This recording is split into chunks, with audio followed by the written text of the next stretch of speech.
But to your point, the consumer has been more resilient than expected. Some of that but more because we spent $5 trillion over the 2 years of COVID. Right. That is extraordinary money that went into the hands of consumers and small businesses. So the government did the right thing to get us out of this terrible COVID. Remember, unemployment went from 4% to 15%, and I remember like 3 months.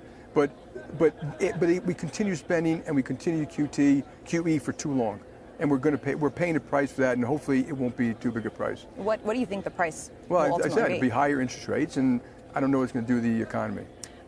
In terms of the consumer, do you think they fully absorbed that stimulus yet and absorbed the period of low interest rates we've seen for so long? Will we ultimately start to see the effect of that, when the tide rolls in? Yeah, that's what I'm talking about, the storm clouds down the road, or, fiscal spending, QT, higher rates.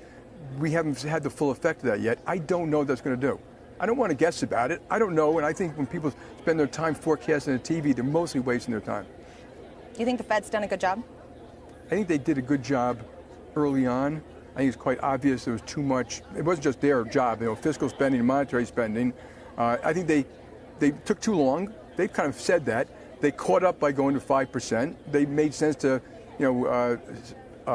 pause for a while. We're going to see. They may have to go a little higher. I don't know, but they've caught up. I have enormous respect for Jay Powell.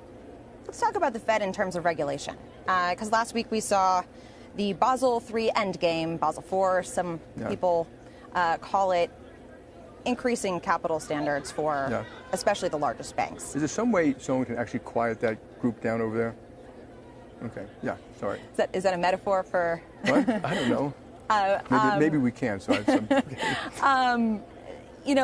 higher capital requirements for you all. What do you think is the overall impact from these new rules that have been proposed? First of all, I just want to be blunt. It's hugely disappointing. I think these rules are I've always thought G-SIFI was a joke. Now we have operational risk capital, which I think is equally bad based on models which kind of make no sense to me. And if I was the Fed, I'd be very careful about saying their models are perfect. Remember, their models didn't show inflation and they didn't show 5% interest rates and stuff like that. They lack transparency. I don't know what they want the outcome to be, but I think they should be saying, here's what we want the outcome to be. And it can't be just safe for banks. We have the best financial system in the world. I don't think there's a lot of calibration among, we have hundreds of rules. Very little calibration among the rules. And it can have a real effect on, if they want to push all mortgages and all small business banking or banks, so be it. They should tell the American public that. And so and it'll have real effect on consumers. So I'm going to say just mortgages.